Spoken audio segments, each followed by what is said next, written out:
Hello, Barry Anderson from Trade Ideas with today's edition of What Makes This Trade Great. A little bit of a different take, guys. The AI actually came up with this one. You can see it, two different strategies. The first one at 938, 940 was the second strategy for CALX. Actually, yeah, so the entry is a little bit different, but you know, it's not that much different. Remember, these are not designed to make a nickel or anything like that.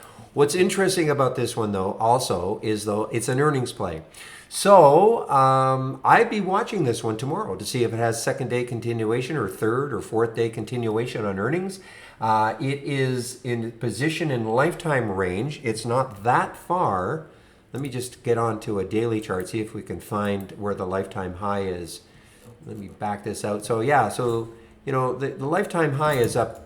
Well, it's a little bit higher than I thought it would be, but I mean, it's got some room to keep running if it wants to, you know. We talk about this quite a bit, you know, second day continuation off earnings. So look at this daily chart. I mean, it got absolutely hammered down and way down here, but look where it's come from. So anyway, might be interesting to keep an eye on it for, you know, the next few days. All right, I want to get back into the trading room. I'll open the trading room tomorrow at 8 o'clock Eastern time. Hope to see you then. Bye-bye.